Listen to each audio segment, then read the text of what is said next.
everybody. Ren Carothers here with your Future Stars forecast on a 2-year-old Tuesday.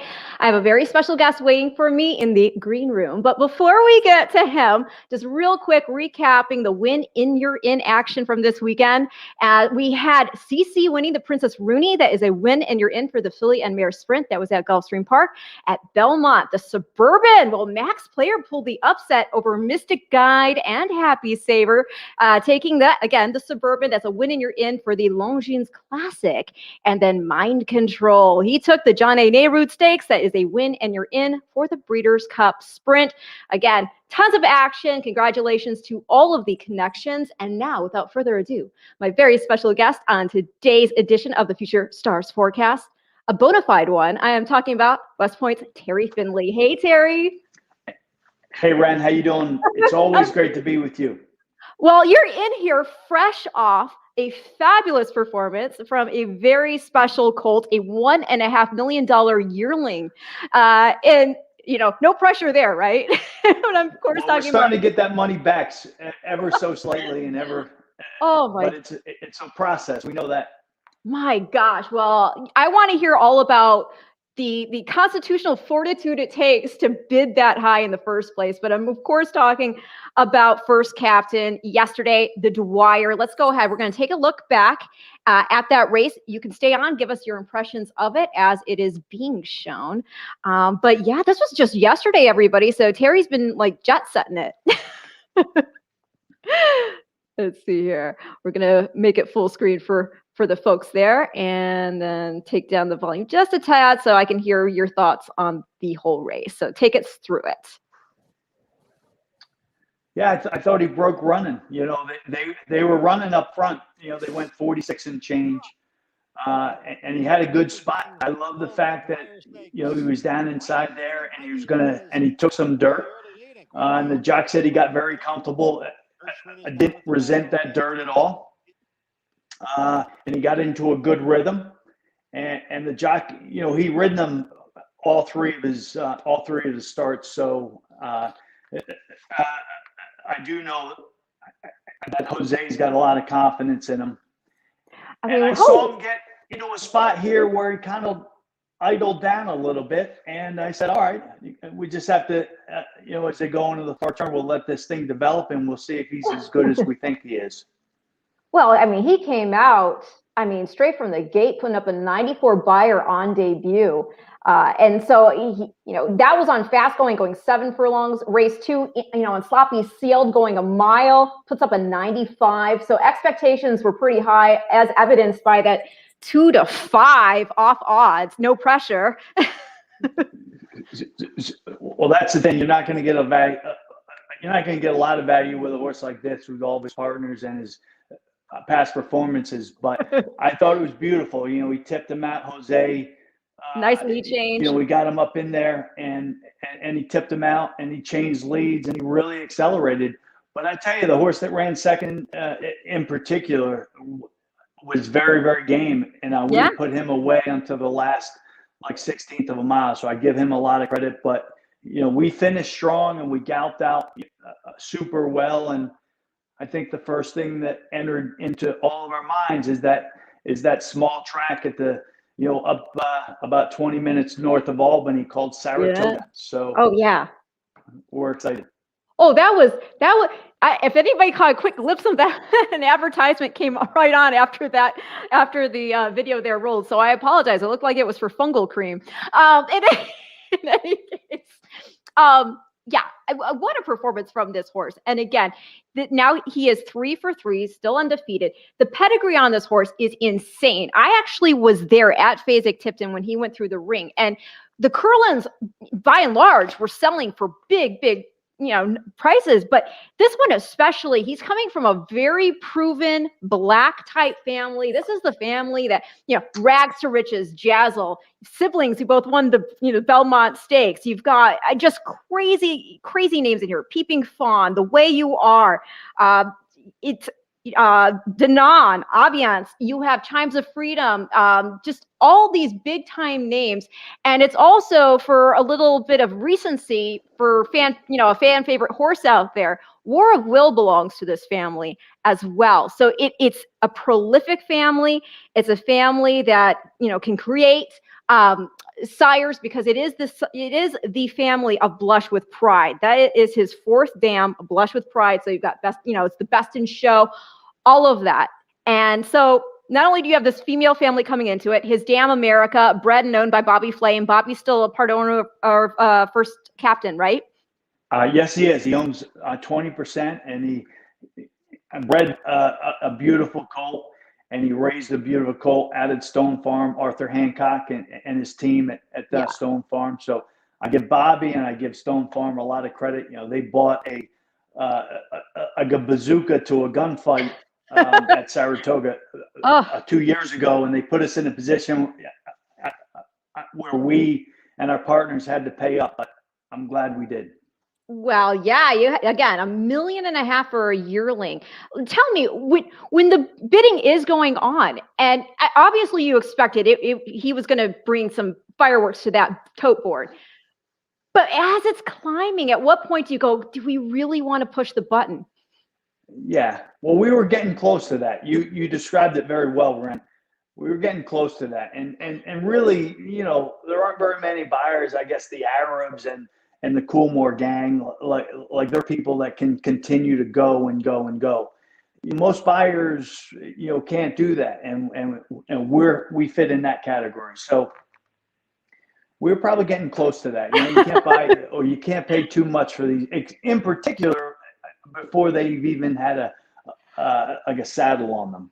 But that's the thing, exactly. Yeah, a yearling. I mean, we're not even talking about 2-year-old. You've seen what he looks like when he's out there breezing. You are putting so much faith in what you're seeing there in the catalog page and what you've seen that family produce previously, and hoping that he proves that out in the flesh as he continues to mature.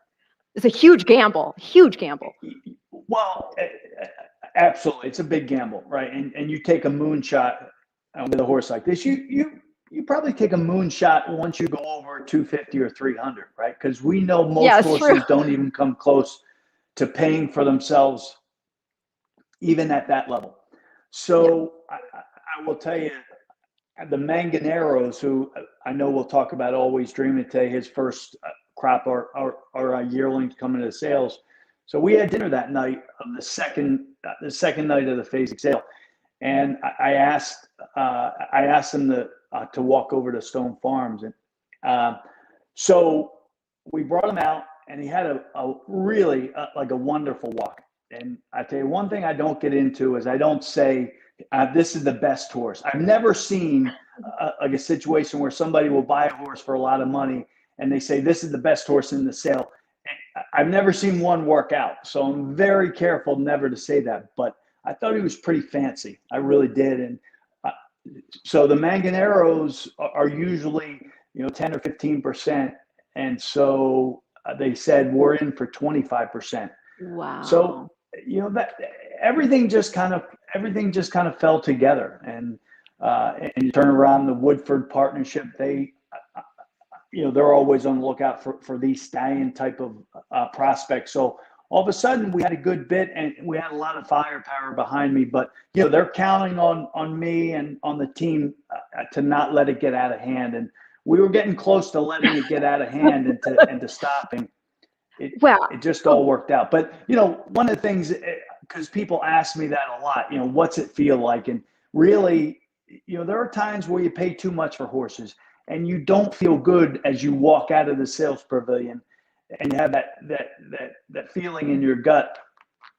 I will tell you, I had a great feeling as I walked out of the sales pavilion that night. And obviously, there's a lot of glitz and glamour at the Saratoga sale, but I just walked back.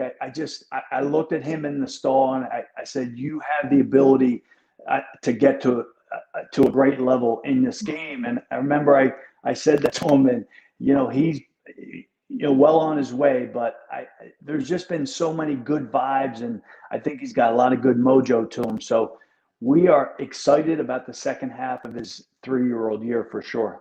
Oh, you should be. Again, this pedigree. Curlin out of America by AP Indy. AP Indy, obviously, just he's sired not only tremendous horses as it is, but he sired a dynasty. And to have him as the broodmare sire here, this Hall of Famer, Breeders' Cup Classic champion, it's got to feel really good. Now, what were the expectations always for this colt? Because obviously with this pedigree and whatnot, we're only seeing him, getting his career rolling here. Was there any hiccup that kept him from being a horse that was going to be in the Derby conversation, or was this just a horse that you were going to let him develop at his own pace? So we sent Eddie Woods out of the sale, out of the Saratoga sale, and he was always forward. He always one of his favorites. Eddie breaks, 250, 300 horses, and really has a good portion of the cream of the yearling and the 2-year-old crop that he breaks down in his farm in Ocala. And he always said, this is a good one. I don't know exactly where to put him, and I don't ask him, where do you rank, because he's got so many good ones. But when Eddie says this is a good one, you really, take you put a lot of credence in that. So he came up to Shug, he came up to Fair Hill probably at the beginning of May, and he was ready to run in July, and he just had a hiccup. He was within a couple of days of us entering him.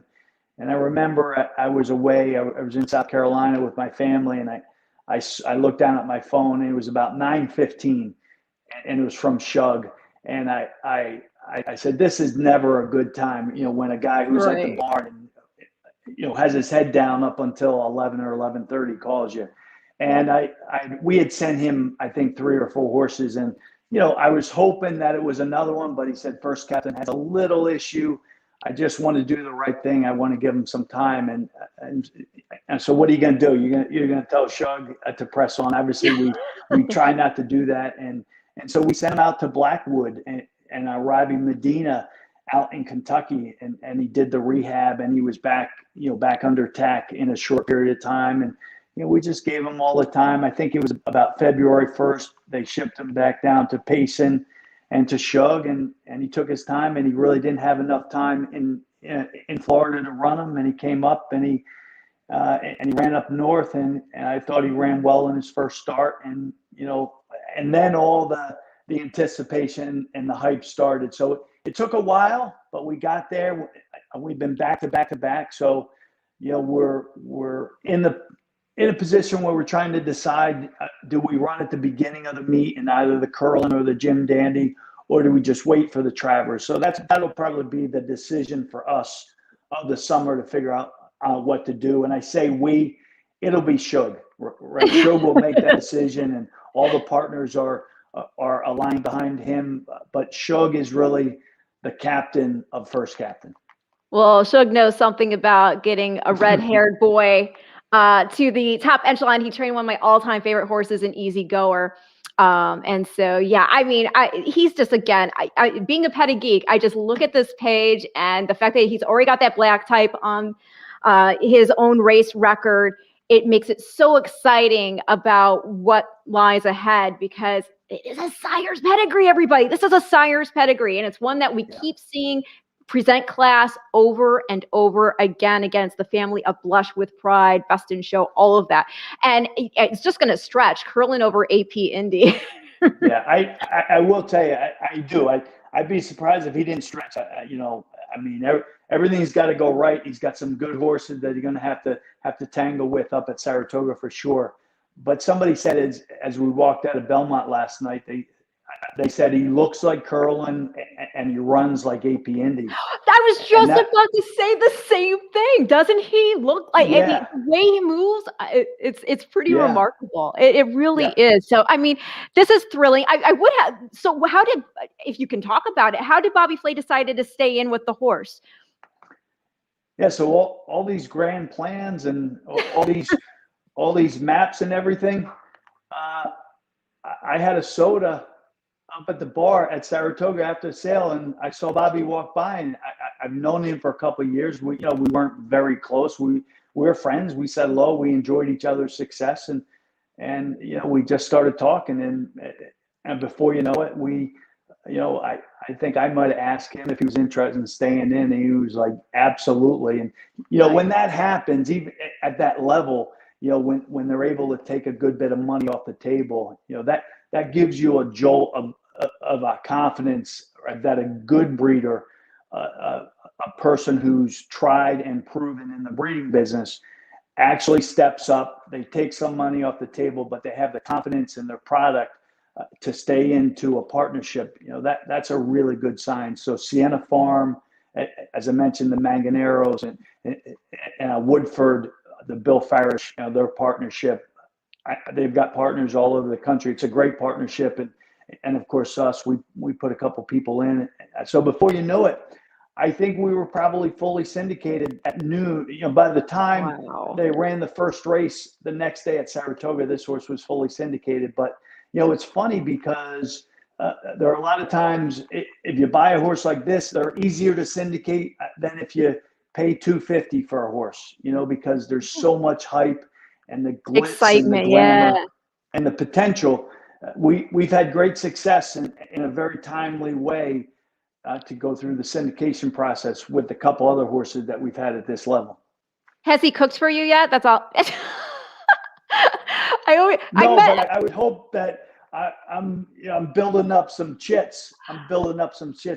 I did talk to Bobby. He called me a couple of times. I didn't get the call, but we talked this morning. He opened a brand new place out in Vegas. They say it's the best restaurant in Vegas. Well, so it was about 2:00 out there, and he had like 15 of his staff members, and they put it on the big screen. He said it was an incredible experience, and the bonding experience for him and his manager and staff out there. So I just thought that was super cool. He's so excited, and as he said to me, we were talking about the pedigree, and everybody's so excited about the pedigree, but he said it's exploding all over the place. There's a very active second dam. I know Windstar has a good filly who's a graded stakes winner. She might even be a grade 1 stakes winner. So there's a lot going on, and usually, when you have good young families like this, and there's a lot going on, every so often there are good things that happen. So I hope that those instances are going to accelerate here in the near future. Oh, definitely. I do have a quick funny story about Bobby Flay. I saw him at Saratoga with Matt, and I actually told him this story because I forget what it was. Matt was on a remote. I didn't go with him at this juncture, but he and one of our mutual friends, who's a friend with Bobby, they all ended up going out to dinner with Bobby that night at some posh sushi place or something, right? I was at home with the baby eating frozen chicken tenders. And so I told him that. I was like, yeah, well, you guys are out living it up. I'm eating frozen chicken tenders, but whatever, right? First world problems. It's all good. But it is first world problem. I agree. Exactly. But yeah, I think it's tremendous. Who gets to name the horses when they're in the syndicate situation? Did you put down first captain? We did. So the background first captain is at the academy at West Point, the number 1 cadet when you're a senior. Is the first captain. So he is the leader of the Corps cadets. And it's a very prestigious, if you look at the list of first captains, Douglas MacArthur and all kinds of people that you would recognize, in particular, generals through the decades. So it's a huge honor to be first captain. And I've always had that in the back of my mind. If we came upon a special colt, that we would use the name first captain. And I think he's up to now, he's exemplified, a very, very a top end horse. And the first captain is always the top end and the elite of the elite at West Point. So our first captain the year that I graduated was Tim Knight. Everybody remembers the name of your first captain of your class. So Tim has been a very successful executive and an entrepreneur, and he's really done great things in the world. But he's always going to be our first captain. So, and I will send him. I haven't yet, but I will send him a video of the win in the Dwyer. Just to be. I'll connect the first captain to our first captain. Oh, I love that. That's it's such an honorable name, and one of the things I really do love about the West Point horses is you name these horses with purpose and reason, and hoping that they get those names on trophies. You're hoping, obviously that you've set them up for success, that their name shall live on, engraved in on a trophy. And because a lot of times we see people, they name horses to be funny. When I like taking the route of nobility and giving some respect to the animal. Yeah, I do too. And we've had and we'll continue to have internal discussions. That's, I won't say it's a touchy subject, but it is very important, but, Mhm. but then again, I always kind of chuckle because I'm sure when somebody saw Seattle Slew, like, what is Seattle Slew? Where does that come from? So Right. if they're good, their names are going to be good, but I agree. And there's a mojo that you give them before they run that I think a lot of times comes into play. So You want to think we about like those this. headlines, the headlines Yeah. too, right? I mean, Yep. first captain, it's just it's a very strong, prestigious name, and the headlines Yeah. write themselves. And when he goes to stud, so will the stallion advertisements. It's a Yeah. far cry. Like one of my favorite funny names, not to be coarse, is Hoof Hearted. Just because, come on, how's that not funny? It is funny. I'm not sure it's going to endear like a stallion manager or a stallion No, syndicate, but he was gelded, I believe, back. yeah. But I No. will tell you the way our game is, and I'm guilty as charged.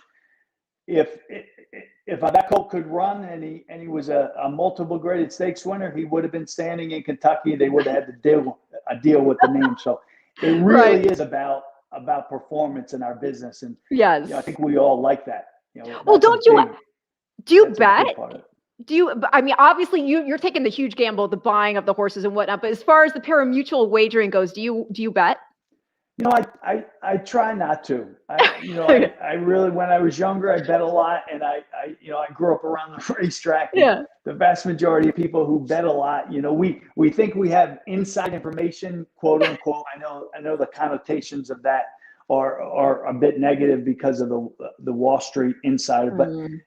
we have insider information, and the people who use inside information, they seem to all go broke. So, but I do gamble, but I like to be as strategic as possible. I'll leave Right. it at Well, that.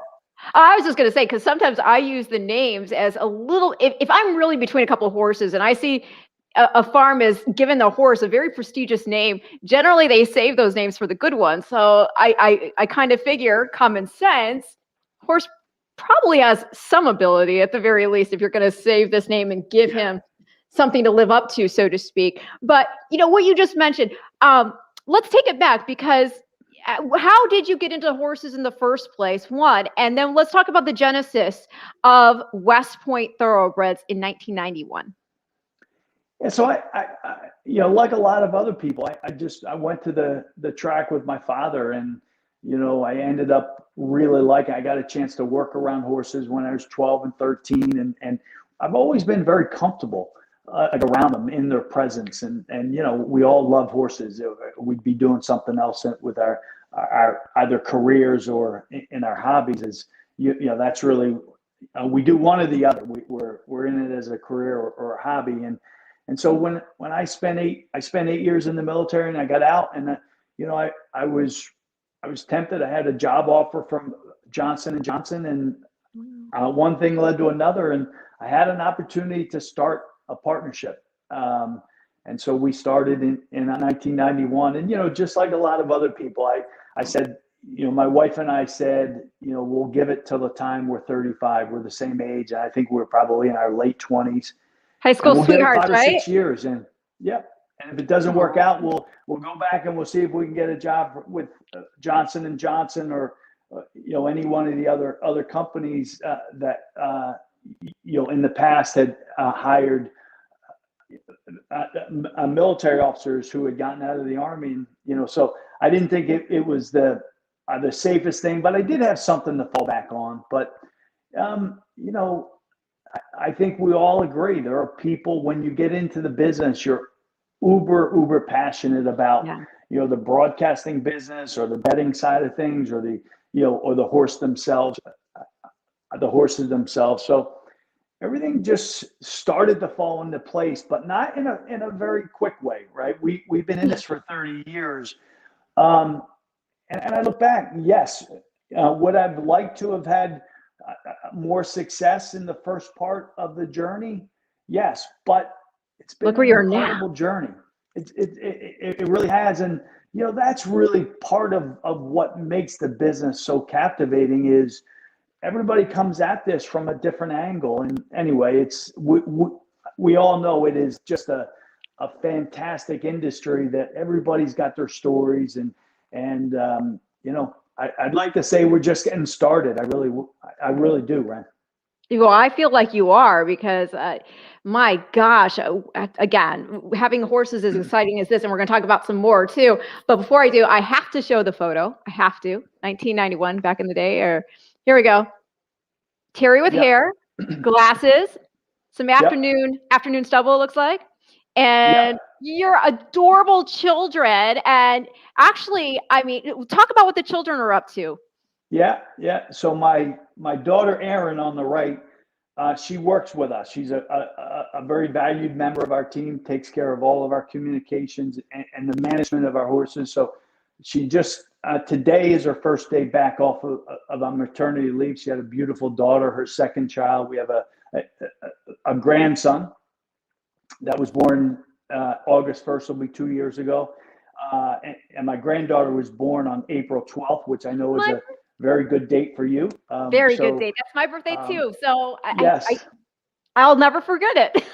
never forget it. Never, I won't either. And so we're just super blessed. We live in Bowling Green, Kentucky. So that was at that time it was called Philadelphia Park, and now it's Parks. That filly was a beautiful filly by the name of Practical Susan, who was almost a good one. So now Aaron lives out here in a Bowling Green, and my son is in the middle of his first and second year of graduate school. So we've been blessed. Debbie, my wife, and I, we work together on the business, and we have 10 employees all across the country, and we are living the dream. Your family's tremendous. I mean, all my interactions with you guys have been, because just seeing at the sales, or you should be so proud because they're just amazing people. And actually, I know this is kind of jumping a little bit over all over the place, but I do want to mention, because I think it's so cool that Erin, in addition to being part of West Point Thoroughbreds, she also shows horses, avid equestrian. She has Twilight Eclipse. Yep, I see Twilight Eclipse every time I go over. They have a little farmette, and there's another horse. There's a horse we paid $300,000 for. He was a Dixieland band colt. We paid $300,000, and I don't think he made $8 on the racetrack. I mean, he didn't. I don't think he ever hit the board. He ran 4 or 5 times. It just wasn't good enough. And he's in a paddock right next to Twilight Eclipse, who ran for 6 years and made like $2.8 million, ran in 4 Breeders' Cups and was a Grade 1 winner. So, and they're best buddies. So it just goes to show you, after they retire, they don't know, they just come together, and it's a great thing to see all those horses and to see them in their retirement and in that stage of their lives. And I know we could talk about that, but that's I think overall the industry has done a lot better job, in particular in the last 10 years. You think about the formation of the Thoroughbred Aftercare, that alliance, and all the good work that they've done to really synchronize all the different efforts, that we see being carried out to take care of our retired racehorses. So it's, still a lot of work to do, and that work will never cease. No. But I think we have a much better handle on it now than we've ever. Well, West Point Thoroughbreds is active itself with the Kanji Black and Gold Fund. Can you explain that, since we're now we've talked a little bit here about aftercare? Yeah. So our first employee was Kanji DeVito, who who was in a wheelchair, and he was just a great inspiration. And he ended up getting sick. It was 10 years ago now, and he had such a love for the horse and for their aftercare, and he was really, a person. He was an employee, but he was also a great friend, and he really opened our eyes to, what we needed to do to take care of these horses. So after he passed, Aaron came up with the idea to put a fund together. So in essence, we developed a 401k for the horses that run under the black and gold, and we call it the Kanji Black and Gold Fund. And so every syndicate that we put together, and we fund that 401k, that account. And so when we see horses that were claimed away from us, at say a far-flung track, and they're running at the bottom level, we and a lot of other people do. So we're no different than a lot of other people who do good work, taking care of their horses after they're done running or when they lose them to a claim. And it's been great because it's given our partners a chance to participate in a tangible way, to write a check out, to invest in the future of their retirements of our horses. So it's a great thing. I like to think it's been a model for other partnerships and other owners that, are trying to figure out what exactly they need to do, to ensure that their horses that have given them so much pleasure and excitement and sizzle, that they're owed, and that we deliver on a safe and a pleasant and a good retirement for them all. Well, I think it's absolutely wonderful. And you all can learn more about that on the West Point Thoroughbreds website. One of the things that I think about when you do talk about these partnerships and the syndications is just the evolution of it all. Again, starting back in 91, Campbell, right? I mean, can you talk about his influence and how maybe West Point was formulated or conceived? Yeah, I don't think we can understate the influence. It's impossible to understate the influence Scott Campbell has had in the thoroughbred business, and I shudder to imagine a world, a thoroughbred industry, and a thoroughbred world that didn't have partnerships, and we can relate these partnerships and all the different activities back to the idea and the concept that Scott Campbell had in the late 60s that he executed on in the 70s, and he took to great heights. And sure, he had an incredible amount of success, but he was a gentleman. He was a professional, and his wife, they were just they really were. They were the royal, family of the partnership business. And I'd go so far as to say they got to a level where they were looked upon as, probably one of the most respected couples in the business. And so I think about him a lot. I think about Ann a lot, because she's done incredible work behind the scenes, like in the chaplaincy in New York and in other states. So what can you say? You can read about them. You can hear people say good things about Cott and Ann, but if you knew them, you would come away knowing that you can't really capture the true level of impact that they had. And I'm sure glad. I think we all owe a debt of gratitude to Scott Campbell and the concept that he came up with the dogwood partnerships. Yeah, absolutely.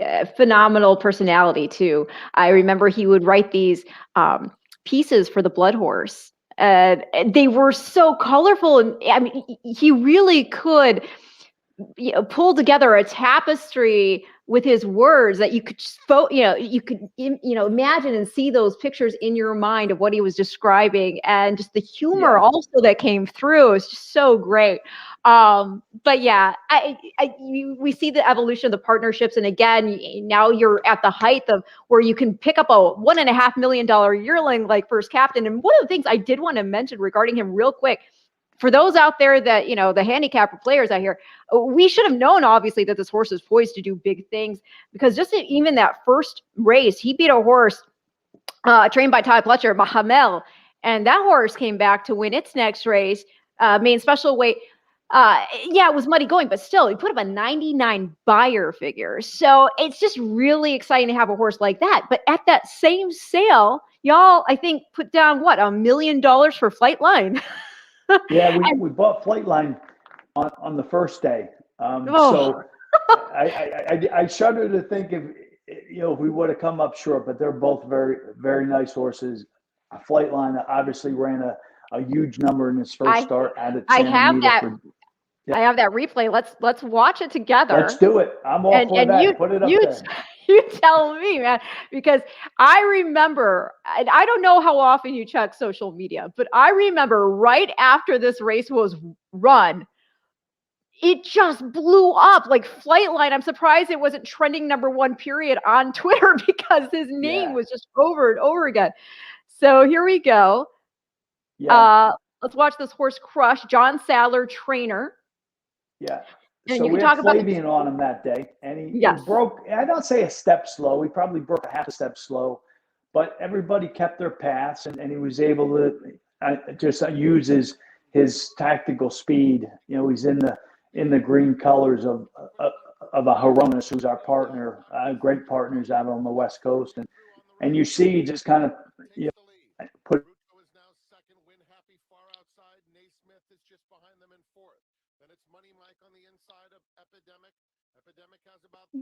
I lost your audio, Terry. I don't hear you right now. Maybe if you tap your screen. Oh, I see. Never mind. I can undo it for you. Hold on. You accidentally, let's see here. Unmute. How do I do it? Oh, I can't seem to unmute you. Okay, if you look down at your screen there, you'll see where your mic is muted. There you are. Yeah, okay, now I hear you. Yeah, so, and you see, I took about a half a mile to get unmuted, but, it's all good. he just kept going. He's got a beautiful carriage to him. He just carries his head and neck so well, and, he just kept separating. And, I think about the NFL. The rookies that are really highly regarded are the ones that can separate themselves. And that's one thing John Sadler kept telling me is he can separate himself, or he separated himself in the morning so quickly in the vast majority of his works. And he did the same thing here, and he just kept going. And, I was stunned. I thought he probably went 9 and change or 10 flat. And then when the announcer said, under wraps, he went 8 and 3, whatever it was. I was like, wow, that, because the track was fast, but it wasn't that fast. But it was. Even if you just look at the half itself, that's ridiculous. Sorry, go ahead. Well, he's a tappet too, and you wouldn't expect that from a tappet, out of a Phipps mare, or the second dam is a Phipps mare. So I got a beautiful pedigree on him. Yes. To tap it. Yeah. Sold for Feathered is a dam it's by Indian Charlie. And the thing also, what you were just saying about you wouldn't expect that. Well, that's the thing. When a horse can win in sprinting like that, when they're bred to go longer, they're a superior type animal, and he's built so beautifully. He's built long. What are your pick up where you left off, and then I want to know what your expectations are going forward, because I know he's on the work cap. Yep, we gave him plenty of time. We jogged him for about a month. John Sadler did, and we all know that as when we learn about the sheets, and what's the one thing they say: if a horse runs huge, you got to run him back quick, or you got to give him time. And we knew we weren't going to run him back quick, so we just gave him plenty of time, and he's been I guess he's had a couple halves, so. We're not in a big hurry. We'll figure it out. And John has just the utmost confidence in him, and we'll get it going. We'll get it going. Are you allowed to take that? Do you ever? You're always so humble, but do you ever? Obviously, when this amount of money has been invested just in the purchase price of the horse, let alone, that's now you got to train them, insure them, all this stuff.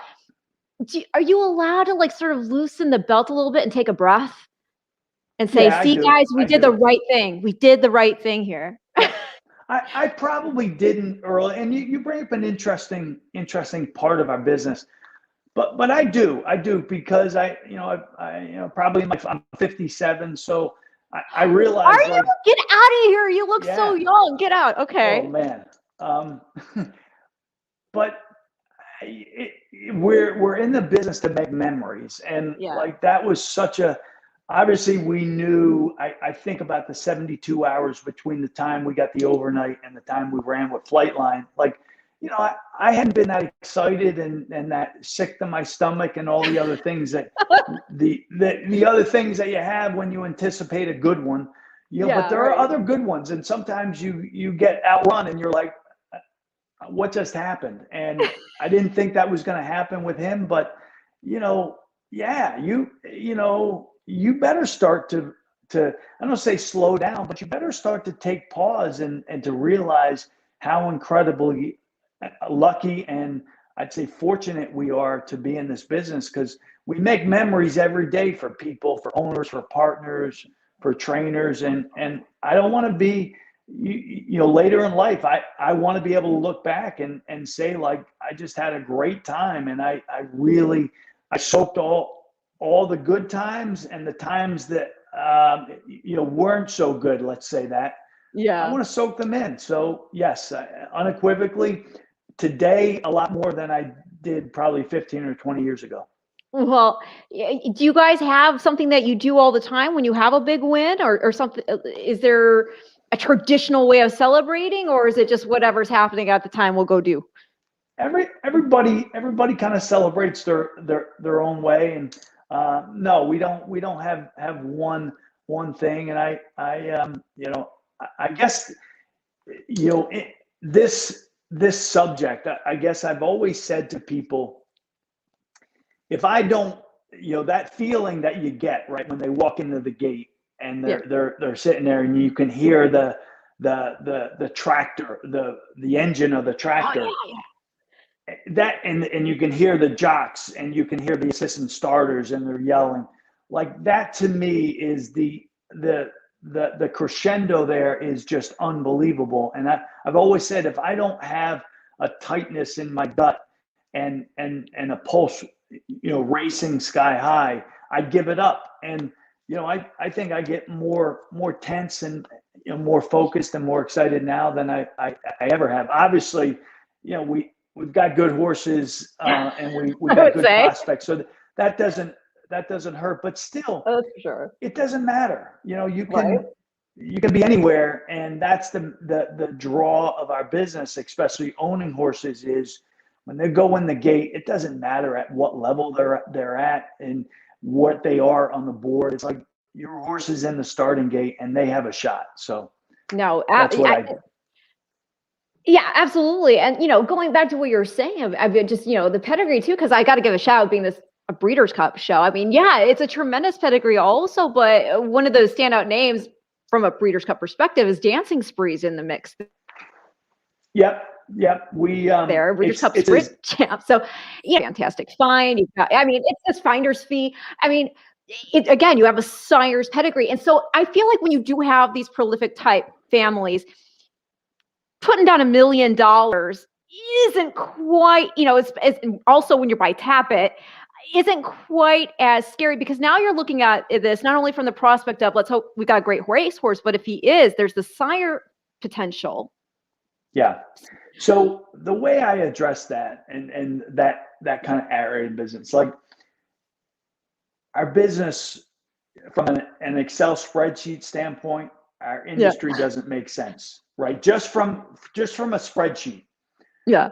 But I know one thing, nobody talks. I wasn't thinking about a spreadsheet when I walked out of the winner's circle at Belmont after the Dwyer, and none of them. I'll go so far as to say I'll speak for all the partners that were there. So, whenever I encounter somebody that says, "Well, let me take out my pencil and figure out, you paid this and that," and I said, "Yeah, so you win, you got it."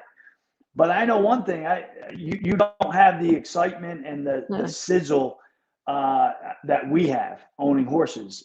If we only focused on the spreadsheet and the finances of the business, so it doesn't make any sense to spend $1.5 million on a horse. It doesn't make any sense it doesn't even, I go so far as it does, in a lot of cases, it doesn't make sense to spend $200,000 on a horse. But when you add in the incredible anticipation, right? Most of them aren't what we think they are. We know that. But when the ones that exceed what we think they are, I mean, it's worth it. It's worth it. And some people don't agree with that. They want to put a financial model onto this thing, and the financial models all render the same verdict. That you can't pay for the thrill. It's a terrible business. So. And you can't put a tag on it. You can't, but you said you can't just put some sort of price tag or number on the thrills that you feel, that, like you said, the anticipation, your heartbeat raising. These horses, I always say, they take us on a flight, even though they don't have wings, because they send us soaring. And I even say, from a bettor's perspective, somebody else, I remember somebody hearing me root for a horse, and they're like, "You're rooting for that horse like you own it." I said, "Well, I have a wager down, and for that time being that the horse is running, I do have a vested interest in him." And sure do. and it's not even a matter of necessarily having the money. Sometimes it's just a fan favorite horse. We see that, horses like Zenyatta and Winx, and going back in the day, Personal Ensign's my favorite female horse. I mean, you see what these horses generate in terms of the experience, and to be actually part of it and actually have a vested interest as an owner, like you're saying. You just can't put that tag on it. I remember going back to what you mentioned regarding the sounds of the gate crew, and you can hear the gate sort of making those chink sounds, as the things are locking and loading. And I remember talking to you and the Always Dreaming team at EquestriaCon, and I asked Johnny V, I said, "What is it like?" Because as a jockey, can you imagine you're sitting in there on that horse and you're waiting for the latch to pop? And I remember he just talked about how confident he was in that horse. And so when you're talking about not being able to put a price tag on something, you won the Kentucky Derby. So, I mean, talk about that my gosh, we're going to talk a lot about, I'm not monopolizing your time, I hope, because we still have to get to 2-year-olds, but this is I also. love to talk about horses. Yeah, okay, that was special. Obviously, you never forget that. The moniker is going to be with us, and so, as you get a couple of years away from us, one, you realize how hard it was and is to get there and to be successful. And the other thing is, I'd say there's a responsibility. Like, we all owe it to our industry to be good ambassadors to our game and good advocates. And, I do. I don't say, I'd like to think I am a good advocate for the business. Yes, you are. And I want to try to continue. And we all need to be, better and better advocates for our business. And it's a cool thing, and that will stay in our family for generations. The fact that we were, albeit a small part, we were a part of we were part owners of a Kentucky Derby winner. So, overall, it's pretty cool.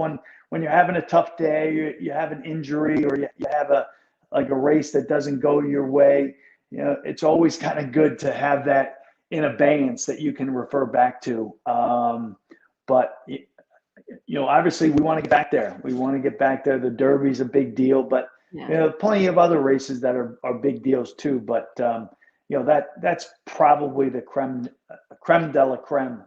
Have you, because it's so funny, it's cute too, people outside the sport, you say, "Oh, I own horses," or "I'm in horse racing." Have you ever won the Derby? Like, it's really easy to win the Derby, but have you had somebody outside the sport ask you, "Oh, have you won the Derby?" So I was at Fort Bragg, I don't know, 2 years ago at a function for Delta Force, and I hadn't known anything. So anyway, there was a wife of a Delta Force member. A Delta Force is a very specialized force of special forces. And she had been to the Derby like 4 or 5 years ago. And she said, "Oh, I was at the Derby." And she whips out her cell phone, and she took like a minute, and she was trying to find a picture up in the suites of that was taken of Michael Jordan and her. Oh my gosh. And the guy who introduced us obviously knew that we won the Kentucky Derby. and she puts it in my face and she goes, "I bet you can't beat this." And I kind of smirked, and the guy says, the guy with us, he said, "No, I think he really can." And we had a good laugh because but I've always wanted to meet Michael Jordan too, and I never have. And I know he likes to come to the Derby, but I'd rather win the Derby than meet Michael Jordan. But I'd like to someday check both of those boxes. Get him on the West Point train. Yes. I mean, oh my gosh, right? It's so much fun being an owner. If you like it enough to go and attend the sport, why not like it enough to, actually participate as an owner? Talking about some of these horses that have come through West Point that have also had the pedigrees that we see proven out in other barns. Decorated Invader. I mean, he's such a cool horse. Grade 1 winner, won the summer, has an awful trip in the Breeders' Cup Juvenile Turf, right? But then he comes back and he does his thing. What did he finish in the Juvenile Turf here? 4th. Comes back, wins the Cutler Bay, wins the Pennine Ridge, wins the National Museum of Racing Hall of Fame. And, since then, he hasn't gotten to the winner's circle since, but that's okay. Just picked up a check in the Dangerous Hours Stakes back in April. But the fun thing about this horse, his half-sister is actually the dam of Fire at Will, who, like Decorated Invader, is by declaration of war. And he did win the Breeders' Cup Juvenile Turf last year. And so it's got to feel pretty cool to see these families that you've put faith in, continue to produce. And real quick, here's me and Decorated Invader. It does. Declaration of War is a he's a beautiful sire, and obviously I'm not sure they're too happy that they shipped him off to Japan, but hopefully there'll be a replacement. If there's anybody's going to have a replacement, it's going to be the Coolmore gang. But it is a lot of fun because you have the interconnectedness of those different pedigrees, and the Wyckoffs, who are we're friends with them. They stepped up. They bought a beautiful horse, and they got the job done in the Breeders' Cup. So it was a proud moment for their operation, and I applauded them. And we all try to get there and to be successful on those big days, and so they did it at Keeneland last November. Yeah, Decorated Invader, though, he himself, just a really cool horse, a beautiful horse, and by the way, one of the best smelling horses. I don't know what they use there at the Clement barn. I've said this before, but whatever that shampoo is, I would use it on my own hair because it smells that good. Yeah, it does. So what is he up to? Are we going to see him at Saratoga? Yeah. We gave him a little bit of a break, and there's I think a very good chance we'll see him towards the end of the meet. And excited. Obviously, these horses, they get a little bit better, and he was stellar as a young horse, and he's had a couple of hiccups now, but he's back in training. He just worked the other day, and we're not. You can't get in a big rush with these horses. They have to. They're very defined. You don't have a bunch of races for them, and they're easy because at the beginning of the year you can map out their schedule with a lot more confidence than the vast majority of other horses that are run shorter line. He's going to run a mile on the turf or a mile on the 16th. Yeah.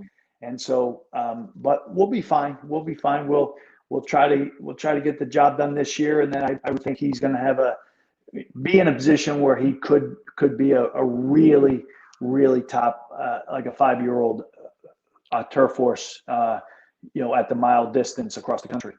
I would love to see that. Now, let's turn our attention to your 2-year-olds because it's insane. I counted on this list 40 horses, but I think you might have mentioned you might have more. Everybody, if you're looking, this is just the 2-year-old roster that West Point put out. It says 2-year-old class of 2021 fully stocked, and as you can see, that is legitimate. We can't talk about all of them, but we can talk about some for sure. To start, I mean, my gosh, just for an example, right? Army Brass by Frisian Fire out of Toasty by Polish Numbers. He's with Cherie DeVoe. That dam there is a half-sister to Grade 1 Carter winner Army Mule, who is also by Frisian Fire. So the cross works. Let's do it again. Yes. What are your thoughts there? Yeah, I was actually with Cherie at Belmont, so just a real cool horse, and yeah, I mean Frisian Fire.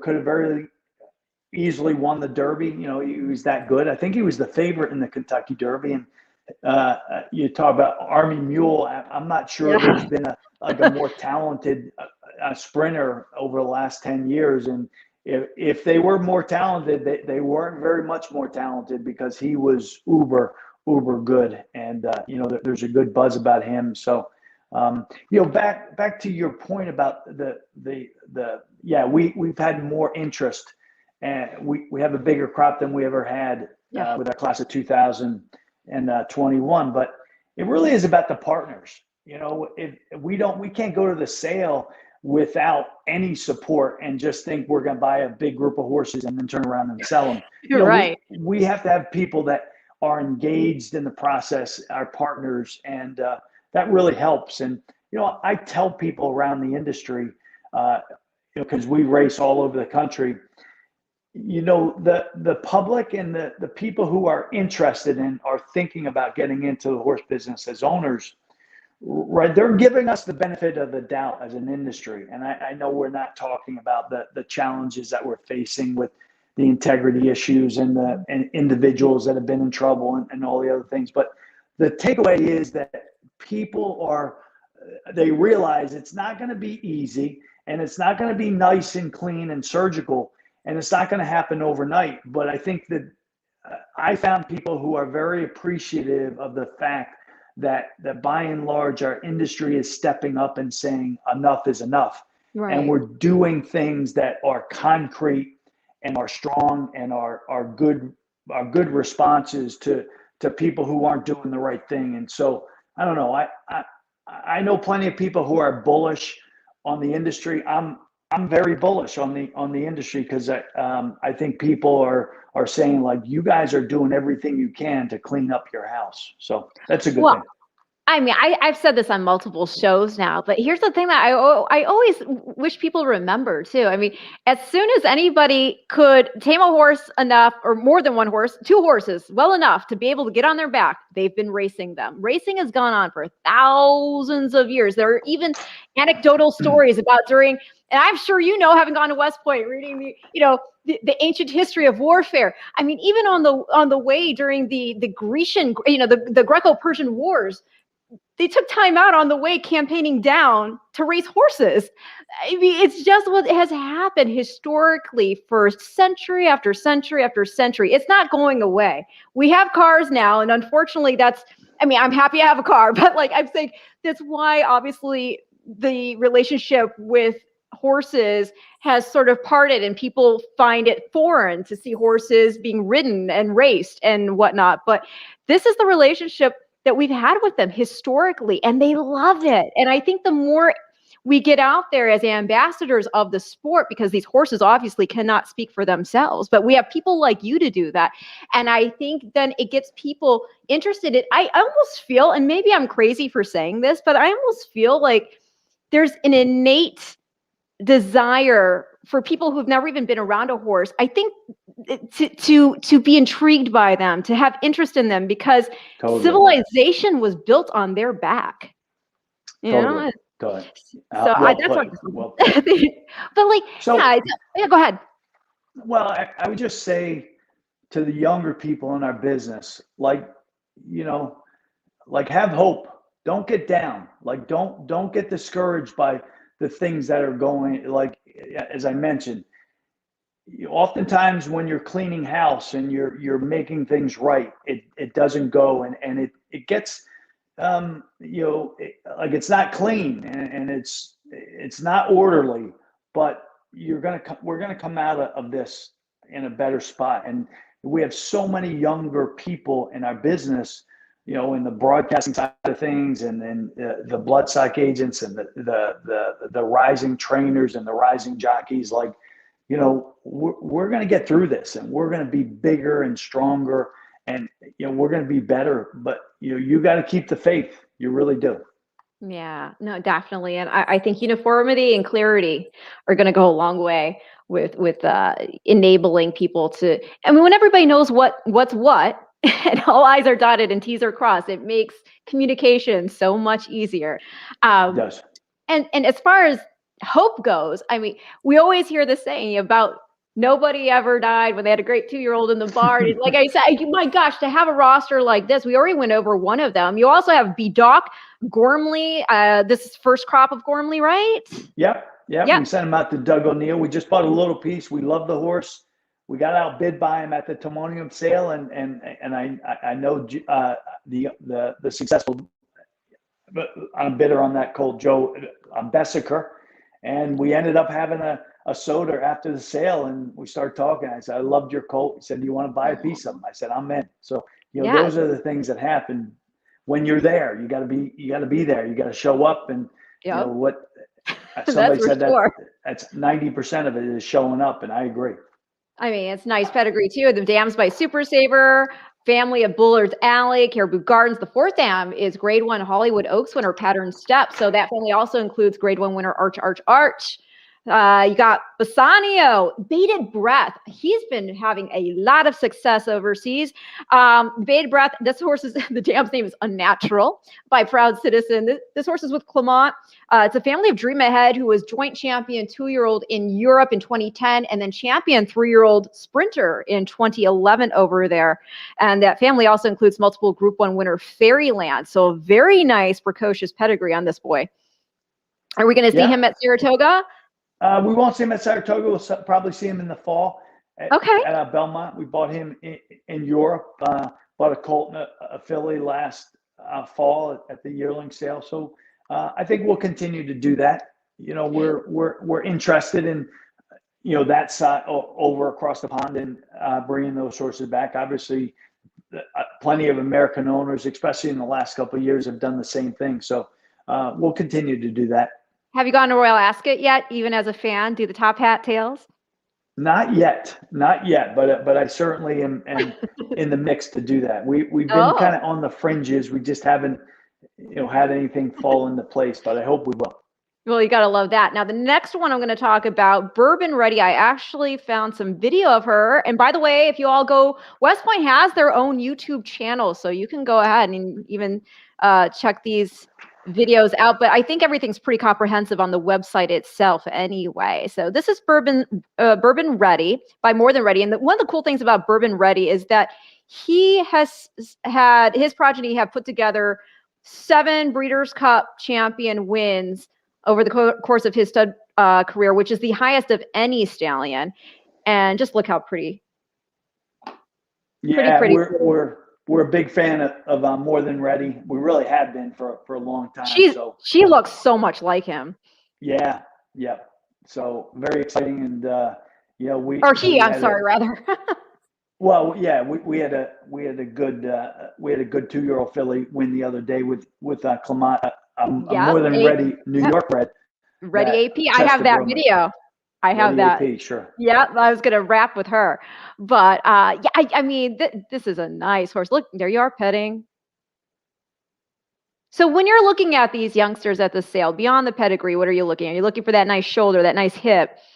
Yeah, and that, I realize I don't spend, day in and day out, like around the races. But David Ngordo is our agent. He's the person on the ground. He's got a team of people. So I play a process, or I play a part in the process, Ren, but I don't, I don't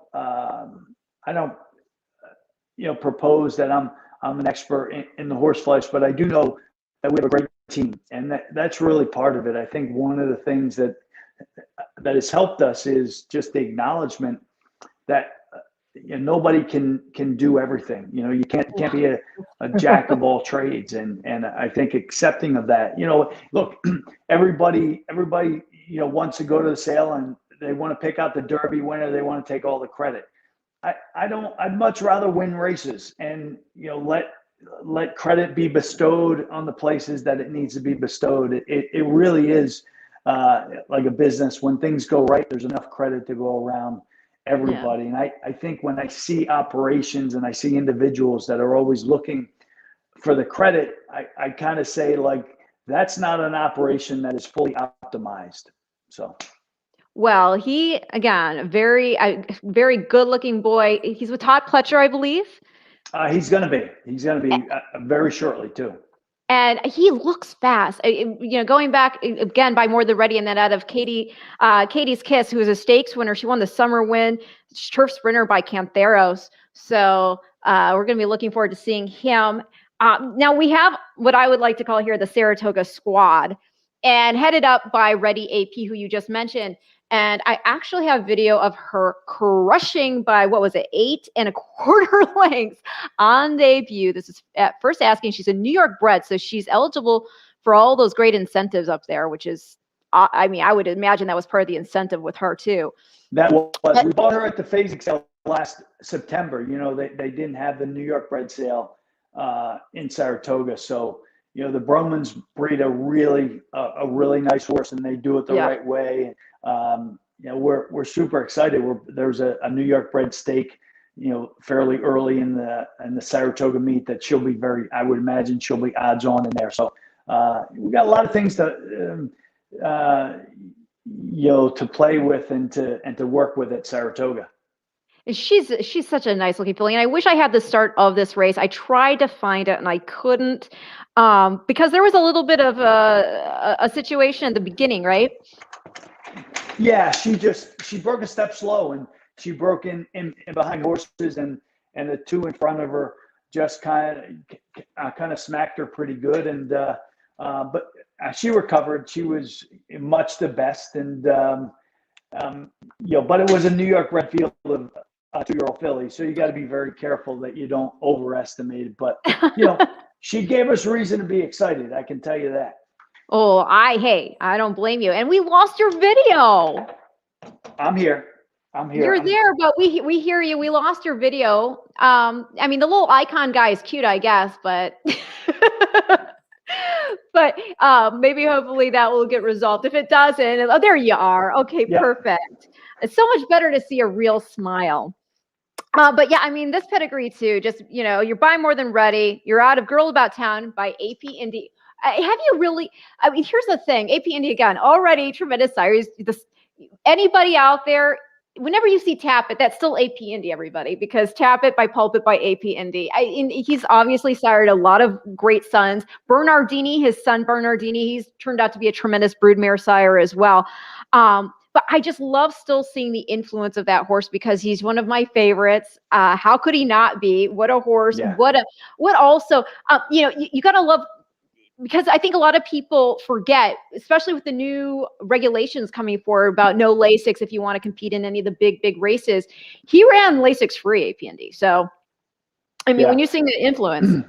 Yeah, I think overall, hasn't gotten much coverage, but I have a sneaky suspicion that these trainers that are on the ground, they're starting to see that, look, we're still gonna have some bleeders, but for the most part, right, these horses, the stake horses, are running well. They don't have any degradation in the performance, and they're coming back a lot better. And they're going back to the racetrack with much more enthusiasm and energy, and they're in a position to run back quicker. And now I know it's going to be the summertime, it's hot and everything, so that dynamic and that might affect this dynamic. But I think people are realizing that all the people that were on the mountaintops, screaming, and they were the boy wolves. I think they're being proven that they weren't exactly correct in their assumptions, and I think we're learning a lot. That overall, I think we're going to be better off without it, accepting the fact that there's going to be some hardship with the horses that do bleed, and you can't hold them from bleeding. So, but net, I think in a couple of years we'll look back and we'll say, why didn't we do that sooner? Well, and that's the thing. I've been looking, like we just said, with AP Indy in particular. I look at the horses just from a handicapping standpoint. Like horses I know ran without successfully at top level. Curlin obviously won the Dubai World Cup, international. Horses who ran overseas and were Group 1 winners. I look for those in the pedigree. The hardiness. I just think we're gonna. people sometimes even talk going to like the Triple Crown series. Oh, we should change that. I don't think you need to change anything. I need you just get your horses who are capable. Things are put in a certain scheduled position for a reason to make it hard. If it was simple, anybody could do it. And I think we've seen now with American Pharaoh, Justify winning the Triple Crown. The spacing's not right. You just need to have the right horses. And I think as far as just the regular, racing in general, and then other stakes races with what they've implemented, we're going to see horses of better caliber that harken back to the, to the old hardy iron horses again.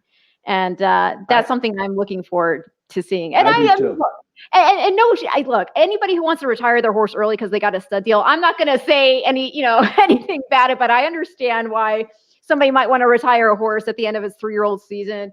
I get it, but I really do think that it's so much better for the game if they can stay in the game longer from both the fan perspective and the confirmation, the soundness perspective and the mental perspective. I think what you guys do, giving these horses breaks, is so smart and intuitive, because back when I grew up on a thoroughbred horse farm in Michigan, and when the season was done, we didn't necessarily go to race at another circuit. The horses come back, go up for layup. But then again, I mean, we didn't have top tier horses either, but it does a lot for them just to decompress. But so you've got her, and like you said, targeting a New York bred stakes race there at Saratoga. I know what stakes race you're talking about, but I can't think of the name of it right off the top of my head, but I do know what you're talking about. So I will be looking for her there. And you also, I think, would have options with her too, whether you wanted to try turf in the future. Yeah, try turf or try open company. It's always good to have a talented 2-year-old filly up at Saratoga. Well, that's for sure. Now, here's a horse that's pretty exciting. Fortunino. Am I saying her name? Yeah, she's a Franco filly. Yes. That we bought right at the beginning of the September sale, and we never had a Franco filly, but she's on the come. She really has. She'll run fairly early in the Saratoga meet. She's with Christophe Clement, and his son Miguel is overseeing her training up at Saratoga. So she's exciting. I'll be up there in a couple of days. I can't wait to see her training. She's a big, strong, really good moving filly, and obviously we're gonna start her on the grass. So I think the first 2-turn grass race for 2-year-old fillies, they give it probably 7 or 10 days before they start that turf program for 2-year-olds. But it's a good program, a lot of good horses, and a lot of the 2-year-old, the Breeders' Cup winners, and the horses that are really competitive in the Breeders' Cup 2-year-old turf races are in these maiden races up at Saratoga. Yes, and I look forward to this every year. But as you said, by Frankel, she's out of a stakes place runner named Rubina by Invincible Spirit. This filly herself, a full sister to a stakes winner in Rubelinda. And so, yeah, super exciting. Just to have a Frankel. I still fangirl with horses. So I was never so impressed about human celebrities, but the equine ones, it's just kind of also be cool that you own a piece of Frankel. Yeah. One of my favorite, I don't know if you've ever seen it, but it's on Amazon Prime, the story of Frankel and his trainer. And it's a really good show. Really, I've watched it a couple times, which, I know we're all big fans of the business, but that was such a captivating story, and that narrative, like you couldn't beat it, the super horse, Frankel. Yeah, truly a beautiful, magnificent horse who I would imagine also did his share of bringing people over from mainstream sports into horse racing, because it's just so thrilling to see someone, whether it's a human athlete or an equine athlete, to see somebody or a horse excel to top level and maintain that form. It's just, how can you not be impressed? I mean, it's Frankel. And as far as that stakes race go, are we talking about the Stillwater? Yes. All right, the Stillwater. That's going to be Thursday, July 22nd, 6 furlongs. On the dirt, and for the New York bred 2-year-old fillies. So we'll look for Ready AP in that race.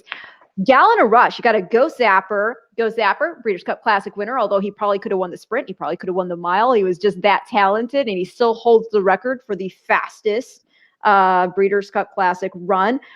This filly's out of Hudson River Gal by Dynaformer. And she's from the family of Grade 1 winner Street Hero, who won the Norfolk at 2, and he was third in the 08 Breeders' Cup Juvenile. So you got that precociousness. Yep. And yeah, beautiful. Really a beautiful horse. And Clement has this filly as well. And should be right at the beginning of the meet too. So, we don't know. We're running on, dirt or turf. We'll probably just take the first one to come up, to start a career. But she's exciting. We've always been a huge fan of Go Zapper, as a lot of people have been. And, he's turned out to be a really top flight broodmare sire as well. So, you have that in the back of your mind when you're buying good prospects like this. Oh, definitely. And one of the things I always love about Go Zapper too is not only was he a Breeders' Cup Classic champ, but awesome again, his sire, Breeders' Cup Classic champ. And for a while, they were the only father-son duo. And then we had Curlin and Vino Rosso. And so that, it's just kind of fun to see that happen. Now, is another one with Clement. And how does this horse not debut at Saratoga? I'm talking about Saratoga Steve, and you're going to have to tell me who Saratoga Steve is. This is a son of Laoban. Very sadly, Laoban passed away. It's too bad, too, because I believe he was just about to really stand for his career at Winstar. He'd been moved in because he proved his mettle as a stud already. Son of Uncle Mo. Yeah. Who won the Breeders' Cup Juvenile in 2010.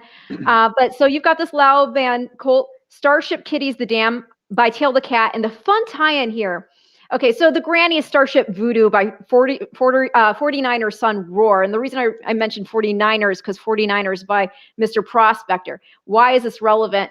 Because, well, the granny, the great granny is Zuri, and Zuri on a cover of Mr. Prospector's son King Mambo produced multiple Grade 1 winner Voodoo Dancer, and Voodoo Dancer was trained by Christophe Clement. So I think that's pretty fun tie-in that he's training a horse from the extended family here. And this family also includes Grade 1 winning millionaire Pool Play. So tell me about Saratoga Steve. Yeah, Saratoga Steve is a colt, a low-band colt, and I agree. That was a real gut punch, especially for the Winstar team, to have him and his untimely demise. But Saratoga Steve is named after a good buddy, Steve Schrobe, who's a huge fan of Saratoga. He had a bunch of buddies that would go up, and he got sick and he passed away like a year or two or a year or so ago. And they all got together and they put in some money and they said, we want to honor, Saratoga. They called him Saratoga Steve because he was such a fan of the paddock bar up there, and he would be every day studying the pick six and all that. And you think about the number of people that's the case that they have. They're friends. They come out to the same spot, during the same week at Saratoga every year, year after year. It's really a cool thing. And Saratoga this year will be rocking like it's never rocked. People anxious to get back into the throes of a normal world. So he's probably going to run in the fall, but he'll be at Saratoga training. And we really are. We were always a big fan of Laoban. We're into Uncle Mo, and so we were always going to be a big supporter of Laoban, and we will now the next couple of years until his horses run through the sale one final time in a couple of years. It's always sad. I mean, it's sad to lose a horse no matter what, but when you see this horse he had so much potential, and to think, well, what might have been. I always think even that with going back to Easy Goer, because Easy Goer I think passed away at 8 years old. And we had Storm Flag flying from him, and Storm Flag flag or my flag? Oh my gosh, I'm I'm getting my horses mixed up right now. But it's like when you see these horses again with that potential and they're passing it on. Yeah, my flag, because my flag then had Storm Flag flying. It's always sad, and I think they, especially when he just been moved to Kentucky. and he was really going to start getting those mares. Is Saratoga Steve, does he have his size? He does. A good bone colt. I remember Lauban. I remember when he ran, he in the Jim Dandy, and he was a force up there, and he was a beautiful horse. So there was a lot of similarities when we saw this horse at the 2-year-old sale. So there's a lot of Uncle Mo in them, and they're oftentimes they're brown wrappers. Yeah, but they're very fancy, plain brown wrappers, if you know what I mean. Oh, no, for sure. I actually had Randy Lowe on last week, and we were talking about Golden Pal by Uncle Mo. And I was telling him, obviously I've seen the replays of Uncle Mo, but I had only seen him in person a couple months ago when I went out to Coolmore to go shoot something. And I was just struck by how big he really is, because when you look at him in video, he's so balanced, and he just fits. All his parts fit. So you don't realize just how big he is until you're standing next to him. and so it's really neat to see this horse who already had, tremendous success like AP Indy with just his progeny itself, now turning into a sire of sires. So Saratoga Steve. Now, quick power nap. New York bred by Cantheros out of Bunhead by Hard Spun. Second dam here is by the 3-time Sovereign Award winner Sky Classic, and she herself was a half sister to multiple Grade 1 winner Miss Eloise. Family also includes a multiple Grade 1 winner in Octave. This filly is going to be trained by Jorge Abreu. What's the story about Quick Power Nap? Yeah, we bought her at the same sale. That phasic sale in September that was delayed. We actually bought 4 or 5 horses there. We thought it was a good sale to buy, because there weren't a lot of the, as happens at Saratoga, you have the overflow from the main sale. So, we just thought she was a beautiful filly, and she's going to run right at the beginning of, I think there's a race for her on the 17th at Saratoga. So I know Abreu's been very, very happy with her progress, and, he's I think a rising star in the training ranks. It certainly seems like. Oh, I agree with you. A very, very good horseman. Dripping Gold. This is the type of name, obviously. You name it Dripping Gold. Let's hope, right? Lemon Drop Kid out of Aurelia by Danzig. This horse was Shug. This is one of my favorite pedigrees because she belongs to the family of Althea. And whenever I say Althea, I always use the same word, freak. Althea was a freak. This is the filly trained by D. Wayne Lucas. She beat the boys in the Arkansas Derby. She beat Gate Dancer, who was in there. She was favored to win the Kentucky Derby. The Kentucky Derby, unfortunately, didn't work out for her that year. But she was just a tremendously talented filly. And so this filly is a full sister to, I'm sorry, is this a filly or a colt? Because I don't have it written down next. He's a colt. He's a colt. This colt is a full multiple Grade 3 winner, multiple Grade 2 place, Aurelia's Bell. And the connection to Althea is that mom is out of Althea's full Grade 2 winning sister, Aisha. And is herself a sibling to a number of stakes winners, including Grade 1 winner Aldiza. And Aldiza was by Stormcat. But it's just this pedigree is stacked. What are your expectations with Dripping Gold? Yeah, I stopped by the barn yesterday before the Dwyer, and we just spent a little time with Shug, and he had mentioned he had been down at Fair Hill, and he saw this horse, a Dripping Gold, work out of the gate, and so he is another one, should be ready to run early. So. We got him lined up. Up there. We're hoping we can take as many over there to the paddock as possible. But he's been very happy with the progress, and I would think he'll be in Shug's barn at Saratoga right at the beginning when they ship up from Belmont. Okay, 3 more to talk about. So, and all 3 by Breeders' Cup winners. And we'll talk first about Empress at War by our 2016 Breeders' Cup juvenile winner, Classic Empire. Yep. And she's out of Decoder by Warfront. Tremendous pedigree. The mom's a full sister to Grade 1 winner Data Link, won the Makers 46 miles, set a new track record for a mile and 1/8, winning the Grade 2 Mama Stakes. Excuse me. We'll talk more about that pedigree here in a second as I show her video. Let's see here. I don't have it on here. Sorry, let me back it up.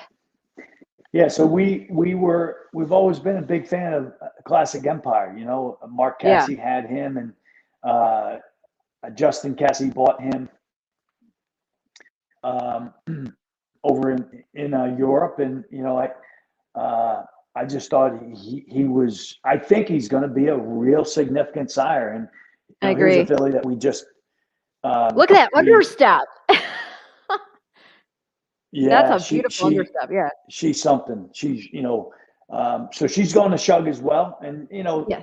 coming out of that June sale, she's not going to be she's not going to be early in the Saratoga meet. I don't even know if she makes the Saratoga meet, but shouldn't be too deep into the fall. We'll get her. It's a very correct filly, big stout horse, and hopefully she's got the talent that we think she is. But she was an easy sell when you take a look at showing people a video and a picture like that. That's for sure. Oh, she's beautiful. And I'm even going further into this pedigree. Her grandmother is a stakes winner by known fact and a full sister to multiple stakes winner Vespers. And Vespers later on produced grade one Dawn winner hymn book. And the family also includes a Breeders' Cup Juvenile Fillies winner in Caledonia Road. She won that in 2017. So very exciting, precocious pedigree and a beautiful, beautiful filly, big understep. And for those of you out there who don't know what an understep is, you're looking for the back leg to track up. And if it tracks up to where the front foot was, it's great. If it goes even further than that, the horse has got a big understep. And one of the horses who comes to mind immediately when I think of big understep is Gunrunner. Gunrunner, I mean, he looks like a panther when he walks. So again, a very exciting horse, especially with movement like that, because it indicates that she's going to have nice range of motion. Now, let's also talk about, because I have my notes right here. Let's talk. It's another horse that we sadly lost, Arrogant. 2016 Breeders' Cup Classic champion, a horse of the year, just a tremendous horse, a horse who actually completed a feat that I would think that if we could make this into a real, like, official series, it would be tremendous. If we had the Breeders' Cup Classic, the Pegasus, and then the Dubai World Cup as a handicap triple crown, basically, I think that would be neat. And this colt is actually John Sadler, and he's a half brother to multiple grade one winner and millionaire, almost a multi-millionaire in Heart to Heart. And I actually have some video of him there at Santa Anita from back in May. So tell me about him. The Got Thunder. Well, we bought him at the first sale from Kieran Dunn and the Waverly Tree Stable. And obviously, who wasn't a fan of Arrogate, and actually looked a lot like Arrogate if you have a confirmation shot of him. But he's also half to a beautiful filly that we have, Lady Traveler. Who's a quality road filly, and we just had a little throw procedure on her, so she should run at Saratoga. But we're just taking our time. He's a big growthy horse, a two-turn type of horse, and so we'll I don't think he makes Del Mar. If he does, it'll be right at the end of the meet, and he's made a very, very good impression on John and his team out there. Those hindquarters are. That's his daddy all day long. Wow. Sure, what an impressive looking specimen. The other thing I took note of right away looking at him, he's got a nice wide girth. So what I mean by that to the layman's out there, wide girth generally, better lung capacity. And so, yeah, he's beautiful, Terry. Oh my gosh. Okay. So that is Got Thunder over there at Santa Anita. And then we have two more to talk about. So actually, I skipped one that was at Saratoga, the Chestnut Colt by Union Jackson. This is his first crop, Union Jackson. And actually, I mean, comes from a really deep, prolific family that includes a Breeders' Cup Juvenile Fillies winner in Tempura. I don't have video of him in front of me, but can you talk about this colt? Yeah, we bought him at Santa Anita 2 weeks ago, and I didn't go out to Santa Anita thinking we were going to buy a New York bred and ship them back, but that's exactly what we did. We bought a New York bred and we bought a Maryland bred out there in California. We bought a third one we kept with John Sadler. We sent the other two back to George Weaver. So far so good. And New York breds, there's a reason why people talk about that program and the value of the program, and because it's not as tough from a competition perspective, but the money's still very, very good. So we're hoping he's a very legitimate force in the New York bred ranks this year. Oh, that's for sure. And, I like the thing, and for those, who, again, Union Jackson, this is his first crop, but the hope's going to be there because he being by Curlin out of Hot Dixie Chick, I think the expectations there that he's going to, pass on the genetic goods, so to speak. Right? That is the intention. Now let's talk about this pretty filly by 2015's Breeders' Cup Dirt Mile champ and record setter, Liam's Map. Let's see here. I'm going to share my screen. She's so pretty. Beautiful eye on her. And she's out of a Speightstown mare, and Speightstown won the 2004 sprint and was your sprint Eclipse champion. So let's see. Yep. So we're partners with St. Elias on this filly, and I knew her dam, that Speightstown mare. Man, she was a real runner.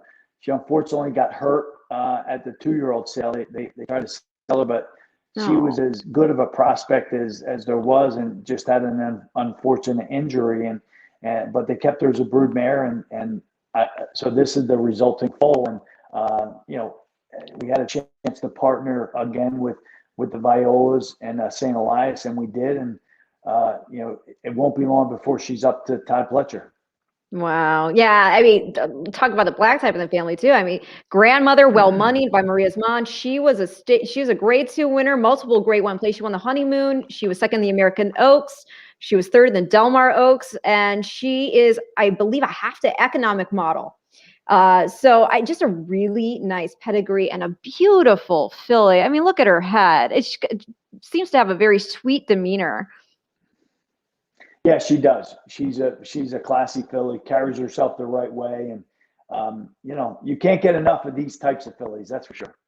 No. So, I mean, my gosh, I kept you on, but we had so much to talk about. I mean, and this is just, again, these are just a few of the 2-year-olds on the roster. Is there one that I didn't go over who you're like, oh my gosh, I feel like this is the best one we've got, or just someone of significance that, we should definitely have our radar on. Yeah, you're never going to get, especially the 2-year-old crop. You're never going to get me to say one's better than that. That's like saying one. You can't pick your child. Another brother. But Vinco is the quality road colt who was a sale topper. Ironically, we paid $1.5 million for him. Gosh, I didn't at the Timonium sale, and let me pull him up. He was bred by John Clay, who I don't know, but I know has bred a lot of good horses. And we outbid the owner of Medina Spirit to buy this horse. And again, Stables. Yes. Yep. And it really is about partners, and we had a couple of good partners. Dallas Stewart is, we've been together over 25 years, and he has a great client from Louisiana, Lori Gervais, and she took a piece of this colt, and another partner took a decent chunk. So, again, I mentioned at the beginning of our call, when you get these expensive, kind of really glamorous horses, they seem to be a lot easier to syndicate. And that was the case with him. And, it only took 3 or 4 days, but, he's going to be a fall horse. So probably run at Churchill or Keeneland at the end of the meet. So, when you buy those kind of horses, you're keeping your fingers crossed. It was probably not as deep of a pedigree as that first captain, but we love quality road, and we love the way this horse worked on the racetrack at Timonium. So we took a shot with him. Well, I would say actually, my goodness, quality road, and then his grandmother's a half sister to AP Indy, Summer Squall. This family also includes Happy Saber, which is super current, Court Visions in there. Oh my goodness. And obviously when you get AP Indy's female family, you get Foxhound, you get Wolfhound, you get so much flexibility with what a horse can do, especially also with quality road being in the mix. You could do dirt, you could do turf. Let me see if I got the picture of this boy here. Gosh, how did I'm glad you mentioned him, because this is just a tremendous, tremendous pedigree. Let's see here. I'm going to go back to the racing full roster. And I don't know if everybody can see as I'm going through the website, just look how well put together this website is. I wish more horse racing centric websites would be this streamlined. It just makes it so much easier. And I think it makes it more engaging by virtue of being easier to navigate. Let me just jet down here to the bottom. So Vinco, what's the name in reflect? It is Latin for winner. Oh, well, there you go. You're keeping it simple. Latin for winner. Yep. Did you? So one of our partners is he's a West Pointer, and he's a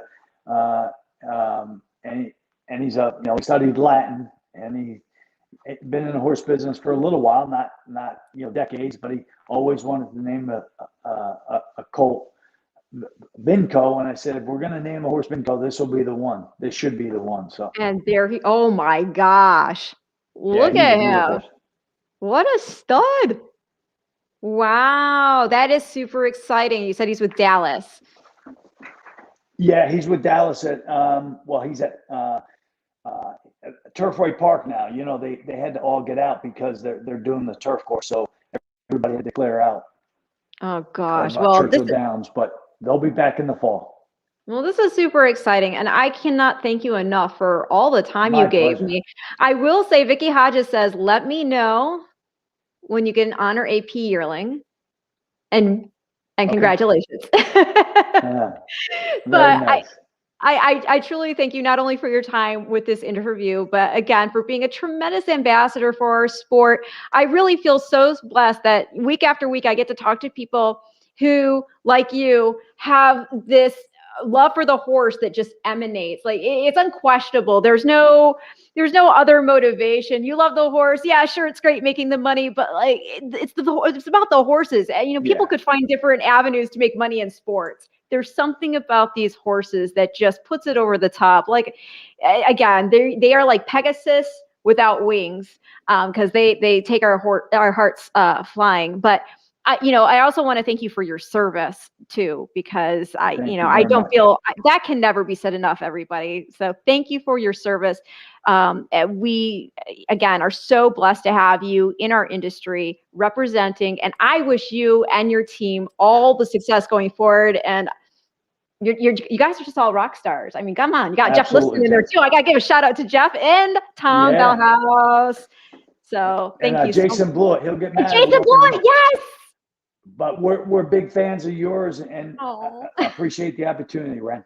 Thank you so much. I look forward to seeing you. I don't know if we're going to get up to Saratoga ourselves this meet or not. We'll see. Remains to be seen. But I'm sure you'll come out to Keeneland. So. Yep, I'll be there. All right. Thank you so much, everybody. My very special guest, Terry Finley of West Point Thoroughbreds. You can check out their website. It's just westpointtb.com. You can check out what's happening with all their horses. And if you have anything else you wanted to add, go for it. And if not, we'll just say thank you. Take care. Take care. Bye.